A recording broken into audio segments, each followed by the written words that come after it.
পার্কের এন্ট্রি। এটা মানেভঞ্জন। এটা আপনি এখানে যদি রুটটা একটু দেখেন, এখানে থ্রো আউট রুট চার্ট করে দেওয়া আছে। আমরা সকালবেলা এখান থেকে পারমিশন করে তারপর ওপরের দিকে জার্নি স্টার্ট করব। আপাতত সবাই ওরা এখনো খাওয়া দাওয়া করছে, তবে আমাদের সাথে এখন শুধু এসে উঠেছে ডল আর সুরজিৎ।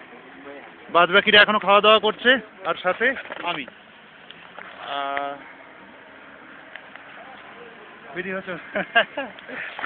এইবার এইটা হলো পথ।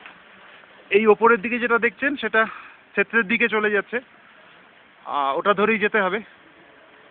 এখান থেকে ভিউটা ব্যাপক। ঠান্ডা এখন অনেকটাই কম লাগছে, রোদ উঠে গেছে। সকালবেলা বেশ সুন্দর একটা সান্দাকফু 31 কিলোমিটার, ক্ষেত্রে 3 কিলোমিটার, এটা সুন্দর একটা মাইলস্টোন করে রেখেছে। এটা দেখতে পাবেন, এখান থেকে আমরা যাব। যাত্রা শুরু।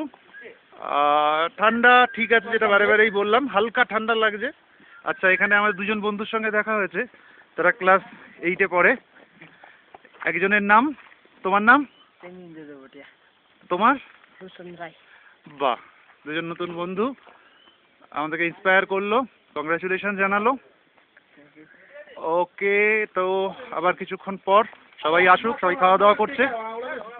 চলো, এটা আমাদের ম্যানেজার বুড়ো, একটুখানি দেখিয়ে নেওয়া দরকার। সে টোটাল এখন সিস্টেমের এটা করে, যেটা বলে পারমিশনটা করে বেরোলো। চলো, হাত নাড়িয়ে দাও। ক্লাস, আচ্ছা চলো আবার নেক্সট।